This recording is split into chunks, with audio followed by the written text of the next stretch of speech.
15 जुलै 1945 हाच तो खास दिवस जेव्हा आमच्या लाडक्या आजोबांचा म्हणजेच आमच्या दादांचा जन्म झाला. त्यांच्या आयुष्याचे बरेच चांगले वाईट दिवस बघत ते आज इथवर पोहोचलेत. त्यांच्या आयुष्याचा सर्वात महत्त्वाचा टप्पा आला जिथे 1968 मध्ये त्यांच्या आयुष्याची सर्वात महत्त्वाची व्यक्ती म्हणजेच आमची आजी त्यांच्या जीवनात आली आणि त्यांचा सुखाचा संसार सुरू झाला. 1969 मध्ये त्यांना पहिली मुलगी म्हणजेच माझी मोठी मावशी जन्माला आली.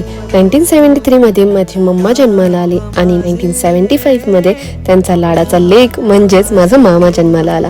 1977 मध्ये माझी मावशी म्हणजेच त्यांचं शेंडफळ जन्माला आलं. मुलांना लहानाचं मोठं करण्याच्या या वडिलांच्या कर्तव्यातून सर्वात महत्त्वाचं कर्तव्य त्यांनी 1986 मध्ये पार पाडलं म्हणजेच त्यांच्या मोठ्या लेकीचं लग्न.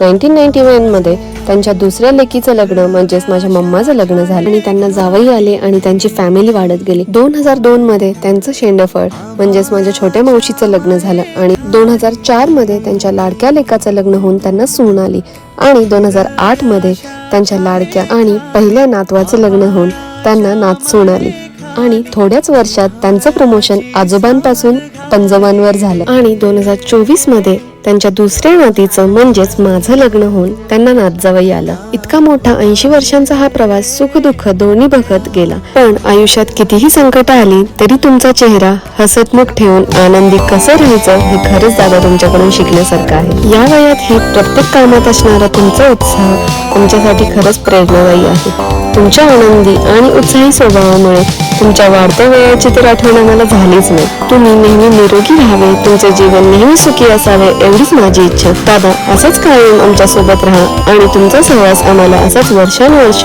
मिळो हीच देवाकडे प्रार्थना. तुम्हाला वाढदिवसाच्या खूप खूप शुभेच्छा.